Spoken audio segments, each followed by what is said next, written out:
Una anomalía es algo que se desvía de lo normal, y el mundo Pokémon está lleno de ellas. Incoherencias, misterios sin resolver, elementos fuera de lugar. En este iceberg exploraremos muchas de las incongruencias más misteriosas de Pokémon rojo, azul y amarillo. Bienvenidos al iceberg de anomalías de Pokémon de la primera generación. Say my name, Heisenberg.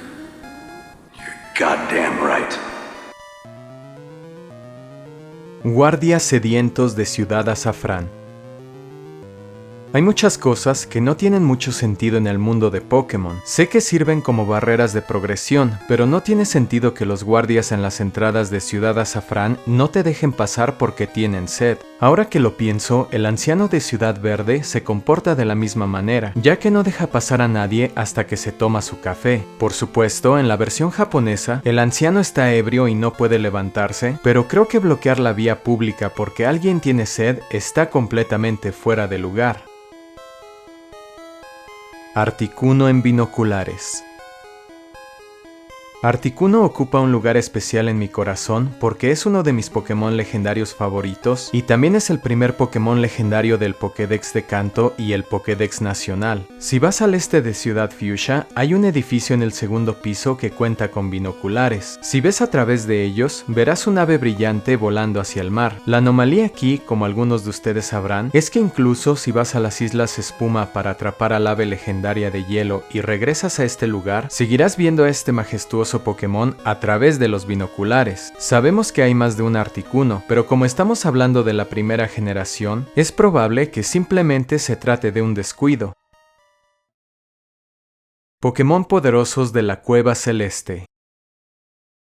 La Cueva Celeste es la mazmorra final donde Mewtwo aguarda y una de las primeras cosas que notamos es que los Pokémon que viven ahí son muy poderosos. Podemos encontrar Pokémon de hasta nivel 67 sin tener en cuenta a Mewtwo que está a nivel 70. Siempre he pensado que cuando Mewtwo decidió residir en la cueva, ha estado entrenando derrotando a los Pokémon que se encuentran ahí, los cuales a su vez se volvieron más fuertes. Cabe destacar que si revisamos el mapa en Pokémon rojo y azul, no se puede localizar el lugar. Sin embargo, si entras en la cueva y abres el mapa, tu ubicación actual aparecerá como Cueva Celeste. Supongo que esto se hizo para mantener la ubicación en secreto. Si revisas las ubicaciones de Raidon en el Pokédex, dirá área desconocida, a pesar de que Raidon en realidad aparece en la Cueva Celeste como Pokémon salvaje. Estatuas Pokémon. Hemos visto muchas estatuas en Kanto en la primera generación y todas parecen iguales. De hecho, parecen Raidon Chibi y en algún momento pensé que representaban a algún tipo de dios Pokémon, pero solo son una representación muy genérica del primer Pokémon jamás diseñado. No obstante, aunque en rojo fuego y verde hoja se pueden encontrar las mismas estatuas que se parecen a Raidon, hay una excepción en la mansión de Isla Canela, ya que algunas de las estatuas que se encuentran ahí no son de Raidon, sino de Mewtwo. El Santana jamás regresa.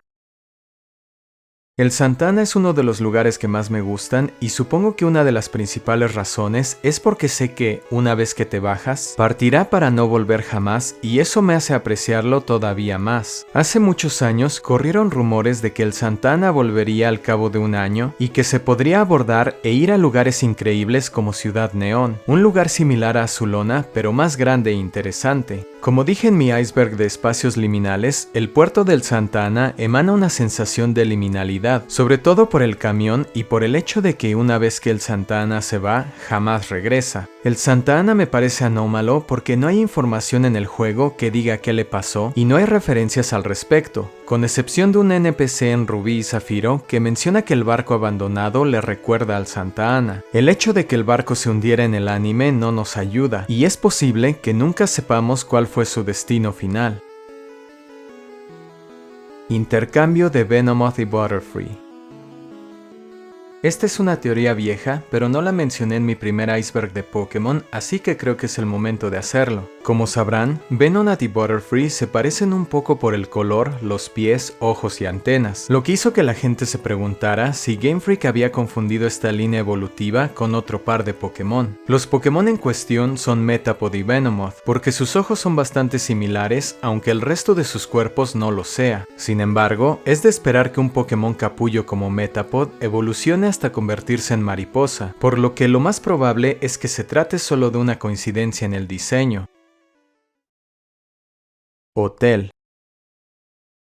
Es cierto que hay lugares en el mundo Pokémon que ofrecen poca o ninguna información útil, pero creo que el hotel de Ciudad Azulona, si no fuera por la infame PC Fantasma, pasaría totalmente desapercibido. Por un lado, los 4 NPCs que hay dentro no tienen mucho que decir, y el edificio en sí ni siquiera tiene escaleras para explorar otras plantas donde se podrían encontrar objetos ocultos o datos interesantes. La teoría más aceptada es que este lugar estaba destinado originalmente a ser el centro Pokémon de Azulona. Esto explicaría la existencia de la PC Fantasma, ya que su sprite fue eliminado, pero el punto de acceso a él permaneció. Kangaskhan eclosionando. Kangaskhan es un Pokémon único. No hay ningún caso en ninguno de los juegos de la serie principal en el que Kangaskhan no aparezca con su cría, pero uno de los acontecimientos más misteriosos ocurre cuando Kangaskhan nace de un huevo. Cabría esperar que naciera la versión bebé de Kangaskhan, pero en cambio es la madre con el bebé la que sale del huevo. Teniendo en cuenta que los Pokémon bebés se hicieron populares en la segunda generación, creo que perdieron la oportunidad de darle a Kangaskhan una preevolución, algo que no ha ocurrido en más de 25 años. Charizard no puede volar. Lo primero que hizo Charmeleon cuando evolucionó a Charizard fue volar para perseguir a Aerodactyl. El hecho de que Charizard no pudiera volar en rojo y azul estaba completamente fuera de lugar, especialmente cuando Pokémon sin alas como Doduo o Dodrio sí podían. Como muchos de ustedes saben, esto se corrigió en Pokémon Amarillo. Por supuesto, se podía intercambiar un Charizard de amarillo a rojo o azul para tener acceso a este Pokémon con el movimiento vuelo. El cráneo de Cubone. Cubone es uno de los Pokémon más trágicos de todos los tiempos, ya que lo vemos llevando el cráneo de su madre fallecida. Este es un caso similar al de Kangaskhan, ya que vemos a un Pokémon que nace de un huevo con un elemento que se supone que no debería de tener, en este caso el cráneo de Cubone. Tendría sentido que un Cubone que nace de un huevo apareciera sin el cráneo de su madre y que solo los Cubone salvajes lo trajeran, pero de nuevo, se trata de una inconsistencia que no han corregido a lo largo de las generaciones. Camión sin utilizar.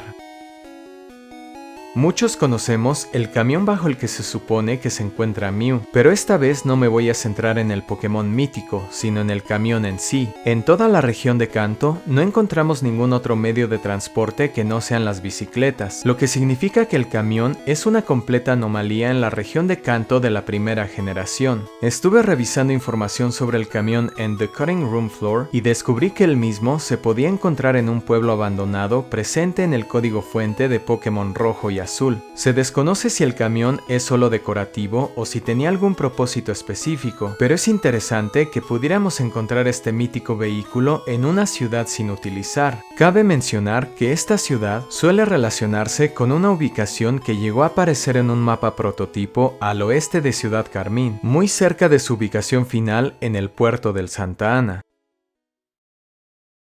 Arcanine es un Pokémon legendario.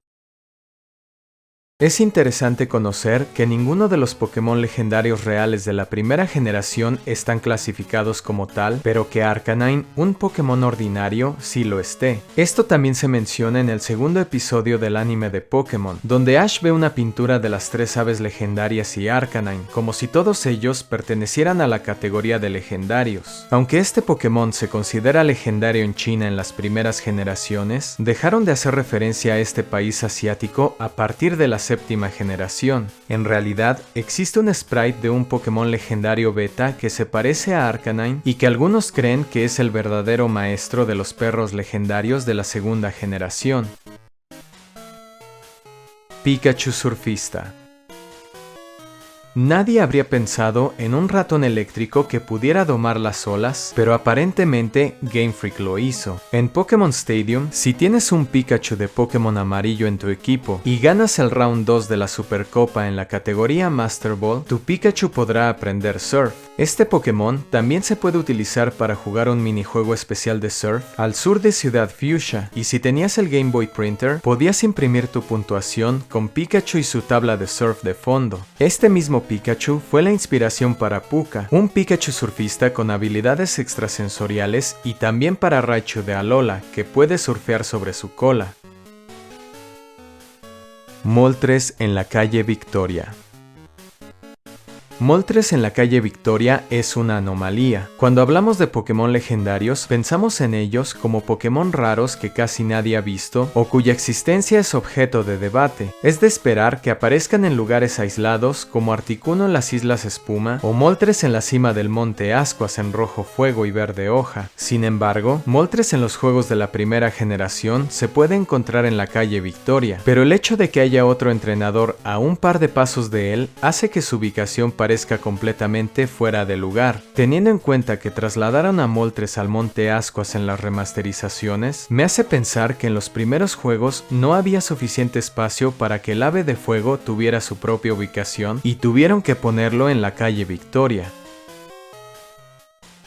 La evolución de Slowpoke.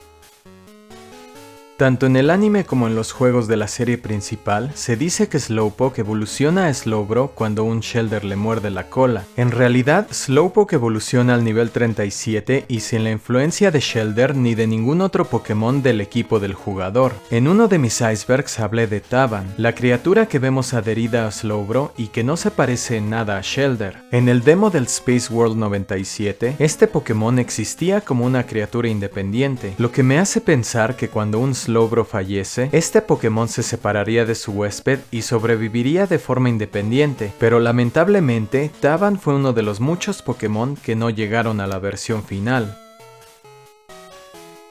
Nidoran macho y Nidoran hembra.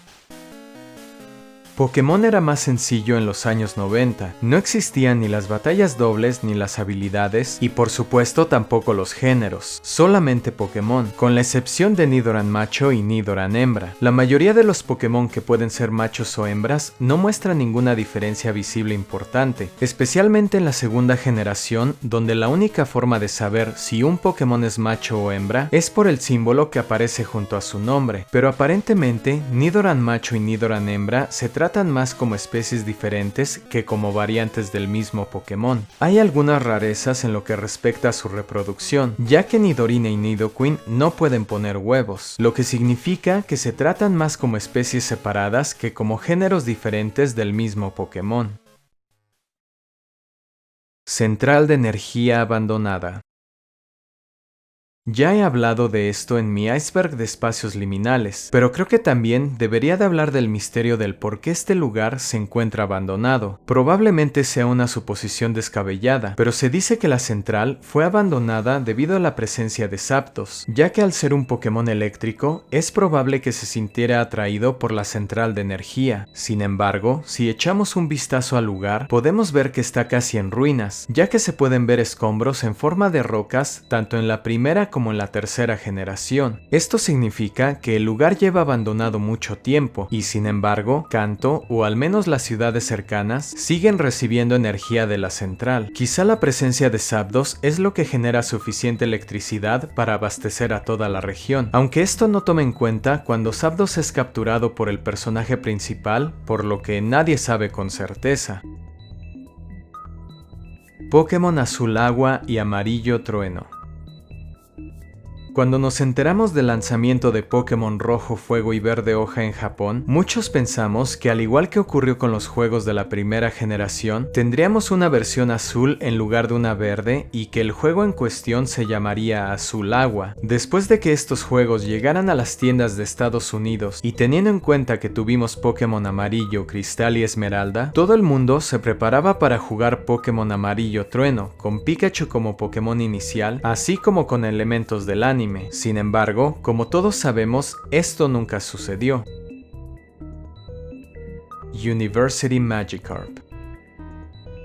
El Magikarp de la Universidad de Tamamushi es probablemente uno de los primeros Pokémon de evento, además de Mew, y lo que hacía especial a este Pokémon débil era el hecho de que conocía el movimiento Furia Dragón, un poderoso ataque de tipo dragón que aprende su evolución. Teniendo en cuenta que los Pokémon de nivel 15 tienen pocos PS y que Magikarp es un Pokémon rápido con acceso a un movimiento que inflige 40 puntos de daño, podemos decir que el University Magikarp es un Pokémon bastante decente. Mewtwo no se parece a Mew. Mewtwo es un Pokémon muy singular y no solo por su poder casi deífico. Lo que quiero decir es que es el único clon que muestra una apariencia completamente diferente al Pokémon del que fue clonado. Siempre que vemos Pokémon clonados tienen exactamente el mismo aspecto, con la excepción de los iniciales de Kanto que muestran marcas en su piel. No obstante, Mewtwo no es una copia exacta de Mew, sino un clon que tiene sus propias características. Obviamente, esto se hizo para que Mewtwo fuera un Pokémon propio, en lugar de una simple copia del mítico Pokémon Mew. En Pokémon Adventures, Mewtwo también es creado con el ADN de Blaine, lo que podría explicar por qué Mewtwo tiene un aspecto diferente al de Mew, pero lo cierto es que Mewtwo ya tenía un aspecto diferente al de Mew antes de obtener el ADN de Blaine, solamente parecía incompleto. Tipo Ave. Todos conocemos el tipo volador, pero si has experimentado con MissingNo, quizá también conozcas el tipo ave. El tipo ave no es una traducción errónea del tipo volador. En realidad, es un tipo propio, físico, con el número de índice 0x06 que va después del tipo roca y antes del tipo bicho. Este tipo es neutralmente efectivo contra todos los tipos y todos los tipos son neutralmente efectivos contra él. El padre de Rojo. Los papás en el mundo de Pokémon tienden a brillar por su ausencia, y en la primera generación esto no es una excepción. No obstante, si vas al centro comercial de Ciudad Azulona, Rojo verá un juego de deportes y dirá que a su papá le gustaría. Tomando en cuenta que podemos explorar todos los rincones de la región de Kanto, es seguro decir que el padre de Rojo no se encuentra en dicha región. Truco de la caja. No sé si esto aplica a otras generaciones, pero recuerdo que en la primera generación tenía Pokémon de nivel 100 que aumentaban sus estadísticas a pesar de estar al nivel máximo si los depositaba en la PC y luego los retiraba. Desafortunadamente, esto no significa que puedas alcanzar las estadísticas más altas posibles, ya que tu Pokémon sigue estando limitado por sus valores individuales, pero sin duda era un método eficaz para hacer que tu Pokémon fuera lo más fuerte posible a pesar de estar al nivel 100. Niño se convierte en Kadabra. Cuentan que una mañana, un niño que tenía poderes extrasensoriales se despertó convertido en Kadabra. Al ser una enciclopedia seria, es raro que el Pokédex hable sobre este rumor, al menos en la descripción de Kadabra en el Pokédex de Rojo Fuego. Resulta bastante extraño que un niño se convierta en un Pokémon evolucionado, en lugar de haberse convertido en un Abra inicialmente. Referencias al mundo real. En los 90s podíamos ver referencias al mundo real tanto en el anime como en los juegos en forma de animales y lugares. En los juegos de la primera generación podemos ver a los ornitólogos sosteniendo una ave genérica o a cocineros en el Santa Ana hablando de anguilas. A lo largo de los juegos de la primera generación se han mencionado lugares del mundo real como Estados Unidos, Guyana, China o el Océano Pacífico, entre otros. A medida que la franquicia de Pokémon evolucionó, estas referencias se hicieron escasas para separar el mundo real del universo de Pokémon. Ghost y el visor Sylph. Hay muchas anomalías en lo que respecta a los Pokémon fantasma. Se supone que un fantasma es el espíritu de una criatura muerta como un ser humano o un Pokémon, por ejemplo. Sin embargo, ¿qué ocurre cuando dos Pokémon fantasmas se reproducen y la cría es un Gastly? No tiene mucho sentido que ese Gastly sea el espíritu de otra criatura que murió, pero eso no es todo. El visor Sylph es un objeto clave desarrollado por la compañía Sylph y su finalidad es identificar a los Pokémon fantasma que, de otro modo, aparecerían como Ghost, entidades con las que no se puede luchar ni se pueden atrapar. Si este es el caso, ¿cómo es posible que otros entrenadores tengan Pokémon fantasma en su poder? Podría ser que solo los exorcistas o los entrenadores con poderes sobrenaturales puedan verlos y capturarlos sin la ayuda del visor Sylph, pero eso no explica cómo los entrenadores normales de los juegos posteriores tienen Pokémon fantasma a menos de que también tengan visores Sylph. Teniendo en cuenta que esto ocurre al inicio de la franquicia, no es de extrañar. Diseño de Blaine. En lo que respecta a los juegos de la serie principal, estamos acostumbrados a ver a Blaine como un hombre mayor calvo con bata de laboratorio. Sin embargo, en las primeras ilustraciones de Sugimori para Pokémon Rojo y Verde, podemos ver a Blaine con un uniforme militar y un diseño que se asemeja al de Blaine en el anime. El hecho de que parezca un soldado hace que me pregunte si tenía alguna relación con Surge, pero quizá nunca lo sepamos. Apariencia de azul. Una de las cosas a las que no presté demasiada atención fue la apariencia de azul en rojo y azul. Echen un vistazo a cómo se ve cuando luchas contra él en la Liga Pokémon y ahora vean cómo luce en las batallas anteriores. No sé, pero a veces pienso que se ve drásticamente diferente y tal vez solo sea la ropa y el corte de cabello. De hecho, es el único personaje de todo el juego que tiene más de un sprite. La Isla Suprema es inaccesible en rojo fuego y verde hoja.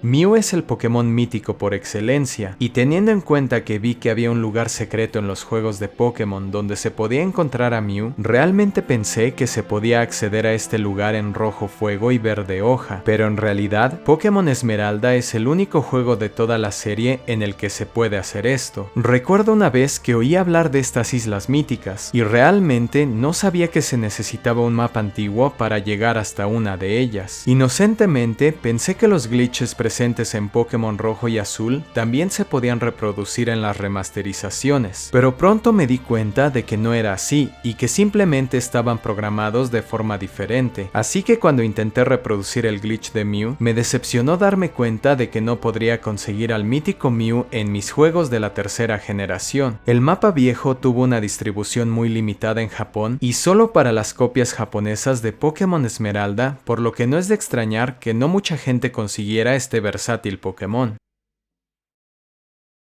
Rojo habla. Siempre hemos conocido a Rojo por ser un protagonista silencioso, aunque recientemente lo hemos visto hablar en Pokémon Masters. Sin embargo, en Pokémon Rojo y Azul hay un único caso en el que podemos ver a este personaje hablando, y ese es en una interacción con Copiona. El Archie 7 no forma parte de Kanto. Siempre que hablo del Archie 7, suelo decir que estas islas, introducidas en rojo fuego y verde hoja, pertenecen a la región de Kanto. Aunque así se ha afirmado en revistas oficiales japonesas, la información del juego indica lo contrario. Por ejemplo, en Isla Prima, Bill menciona que deberían regresar a Kanto, y el tío de Pedrita dice que la gente de Isla Tera ha cambiado su actitud hacia los habitantes de Kanto. Hablando de esto, el Archie 7 y las Islas Naranja comparten algunas similitudes, ya que ambos lugares están formados por islas que se encuentran al sur de Kanto y son el hogar de algunas de las aves legendarias. Pokémon Azul japonés. No se trata de una anomalía dentro de los juegos, pero sin duda es extraño, ya que aunque Pokémon Azul se vendía en tiendas, la versión japonesa de Pokémon Azul solo se podía obtener mediante correo para las personas que lo pidieran mediante una solicitud incluida en un número de la revista CoroCoro. No fue sino hasta el 10 de octubre de 1999 cuando Pokémon Azul se vendió en las tiendas de Japón, más de un año después del lanzamiento de Pokémon Amarillo. Pokémon completamente evolucionados a niveles inferiores. Pokémon Amarillo tiene un intercambio muy interesante dentro del juego. Si no tenías a mucha gente con quien intercambiar Pokémon cuando eras niño, podías conseguir un poderoso Machamp en Pokémon Amarillo si tenías un Cubone. Sin embargo, hay una forma de conseguir este Pokémon completamente evolucionado al nivel 5. Todo lo que tienes que hacer es eclosionar un Cubone en cualquier juego de la segunda generación y pasarlo a Pokémon Amarillo. En la entrada de la vía subterránea norte, encontrarás una entrenadora que te intercambiará un Machoke que evolucionará a Machamp por tu Cubone. Como Cubone está al nivel 5 y el Pokémon que obtienes siempre coincidirá con el nivel de tu Pokémon anterior, puedes conseguir un Machamp al nivel 5. Pikachu Psíquico. Si pensabas que era raro que Pikachu aprendiera a surfear, imagínate que Pikachu aprendiera a usar Psíquico. En realidad, Pikachu no puede aprender a usar Psíquico por medios convencionales, pero a pesar de eso, tiene una animación única en Pokémon Stadium si este Pokémon conoce dicho movimiento. Como pueden ver, Pikachu cruza los brazos y lanza un movimiento psíquico, algo que es una completa anomalía teniendo en cuenta que se trata de una animación única para un movimiento que ni siquiera es legal. Nombres prototipo. Antes de que los Pokémon originales tuvieran sus nombres definitivos, algunos conservaban parte de sus nombres japoneses o tenían un nombre completamente diferente antes del lanzamiento de Rojo y Azul. Por ejemplo, Scyther era conocido como Strike, básicamente el mismo nombre que en japonés. Kabuto y Kabutops se conocían como Atlantis respectivamente, una referencia clara a la ciudad perdida de la Atlántida. El nombre prototipo de Eevee era Eon, lo cual tiene mucho sentido si se tiene en cuenta que todas sus evoluciones tienen Eon al final de sus nombres. Lapras se conocía como Ness en referencia al monstruo del lago Ness. La línea de Machop tenía nombres que hacían referencia a diferentes artes marciales. Tangela se conocía como Medusa y Cubone como Orphon.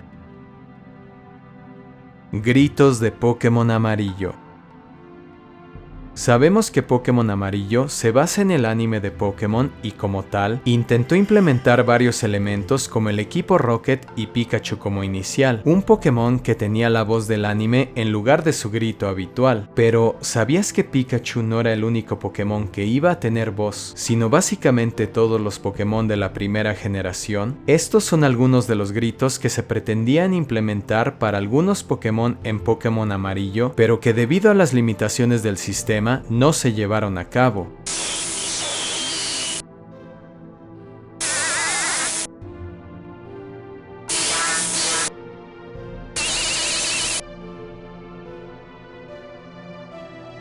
Pokémon Rosa.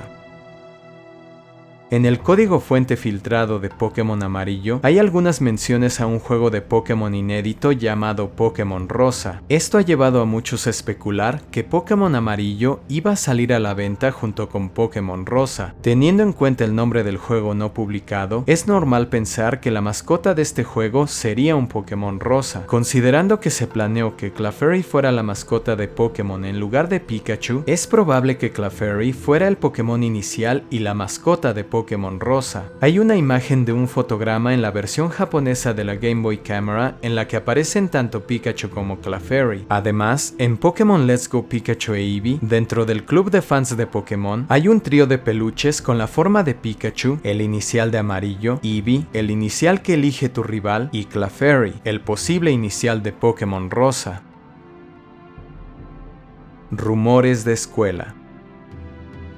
En los años 90, cuando Internet no estaba tan extendido como hoy, los rumores sobre los juegos de Pokémon estaban por todas partes. Los rumores más recurrentes eran los de un tipo especial de Pokémon conocido como Pokégods. Creo que el primer Pokégod es de hecho un Pokémon real, ya que a Mew se le consideraba como tal debido a su rareza. No obstante, había otros Pokégods inspirados en Pokémon reales futuros como Pikablue, un nombre que se originó en algunas de las cartas de tops para Pokémon la primera primera película al referirse a Marill. Por supuesto, era inevitable que hubiera otros Pokégods que no eran reales como Nidogod y Nidogoddess, e incluso algunos que iban completamente más allá de lo aceptable en el universo de Pokémon. Además de los Pokémon ficticios, también había lugares ficticios. Uno de ellos era el Jardín de Bill, el área detrás de la casa de Bill que se consideraba tierra de Pokégods, o al menos un lugar en donde se podían atrapar Pokémon raros. Un caso similar es el de los campos de Pueblo Paleta, la zona al este y al oeste de Pueblo Paleta, que en realidad no es más que un espacio vacío, ya que si se utilizan códigos para atravesar paredes, el juego se congela. No obstante, se creía que era un lugar donde se podían atrapar a los iniciales de Kanto, pero por supuesto, los rumores eran falsos. El Santa Ana no estaba libre de estos rumores, y se decía que el barco volvería después de un año, o después de derrotar al alto mando 50 veces seguidas sin guardar la partida, y que tras cumplir estos requisitos, el jugador podría subir al barco y visitar Ciudad Neón, un lugar que aparentemente se basa en una metrópolis que aparecía en el episodio La canción de Jigglypuff. Hay una gran cantidad de rumores como este, y algunos de ellos eran tan locales que probablemente no llegaron a internet en aquella época, así que si experimentaste Pokémon en los años 90 cuando eras niño, por favor cuéntame qué tipo de rumores descabellados escuchaste sobre estos juegos.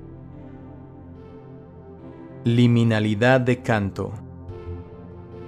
En mi último iceberg hablé sobre los espacios liminales en el mundo de Pokémon y de cómo Kanto se convierte en uno de ellos tan pronto como vences al alto mando. Sé que hay espacios liminales como la central de energía y las vías subterráneas, pero si completaste la mayor parte de lo que hay que completar en rojo, azul y amarillo, es decir, atrapar a todos los Pokémon y entrenar a tus criaturas favoritas hasta que alcancen el nivel 100, el juego se vuelve realmente extraño. Si hiciste eso y completaste el Pokédex, no hay mucho que hacer. Te encuentras con los mismos NPCs que dicen exactamente lo mismo que cuando comenzaste tu aventura, incluso aquellos cercanos a ti como tu mamá y el profesor Oak. Es como un limbo en el que terminas después de vencer al alto mando una y otra vez. Aparentemente, el tiempo está detenido en una dimensión que puedes explorar libremente, pero que carece de verdadero significado porque todo lo que podrías haber logrado ya lo hiciste. Jugar la primera generación de juegos de Pokémon es muy nostálgico, pero hay un punto en el que la frontera entre la nostalgia y la liminalidad se difumina, y aunque la mayoría de los videojuegos comparten el mismo destino, hay algo en Kanto que te pega de manera diferente.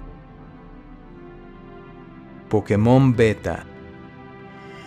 El mundo de los Pokémon Beta es fascinante porque es como echar un vistazo a un universo paralelo en el que los Pokémon podrían haber tomado un camino diferente. En el código fuente filtrado de Pokémon Rojo y Azul hay algunos backsprites de Pokémon no utilizados que aparentemente llegaron a formar parte del juego en algún momento pero que fueron descartados. Estos son algunos de ellos. Gyaon, un Pokémon reptiliano que probablemente se convirtió en Tiranitar en la segunda generación. Barunda, un Pokémon globo que podría haber terminado convirtiéndose en Jigglypuff o Drifloon. Boo, un Pokémon que se parece mucho a Jynx pero que, contrario a la creencia popular, coexistía con ella. Supongo que debido a lo similares que eran, decidieron mantener a Jynx en el Pokédex. Dia, un Pokémon parecido a un alce que podría haber sido la inspiración para Stantler. Un Pokémon elefante que se parece más a Copperasha que a Donphan. Kuroki, un Pokémon cocodrilo. Pokémon parecidos a calamares. Probablemente se convirtieron en Tentacool y Tentacruel. Cactasu, una criatura que probablemente inspiró el diseño de Cacnea o Maractus. Yagu, un tiburón que podría haber sido rediseñado para convertirse en Sharpedo. Dos Pokémon pez, uno de los cuales se parece a un Chip Chip de Super Mario Bros. Una preevolución de Bullpix que se planeó incluir en la segunda generación con el nombre de Micon, pero que nunca vio la luz del día. Dos Pokémon que aparentemente están relacionados, aunque no estoy seguro de qué se supone que son. Tres Pokémon lagarto que estaban junto a la línea de Sandshrew y que también guardan cierto parecido con la línea de Kurusu del demo del Space World 97. Una evolución intermedia entre Psyduck y Golduck, Konya, una preevolución de Meowth, la preevolución de Magneton, muy similar similar pero sin algunos imanes, una evolución eliminada de Marowak que se parece a Kangaskhan ya que también lleva a su bebé, Giopin, una preevolución de Goldeen, 3 Pokémon parecidos a tigres, 2 de los cuales estaban previstos para volver en oro y plata, una preevolución de Ponyta, una preevolución de Blastoise, lo que parece ser Gorochu, la evolución de Raichu, y la evolución original de Wartortle que fue sustituida por el Blastoise que todos conocemos. Muchas gracias por ver el video. Quiero agradecer a Rulox VGC por convertirse en miembro del canal. No olvides unirte a los miembros del canal si quieres apoyarme aún más y aprender cómo convertirte en un Pokétuber. Hasta pronto.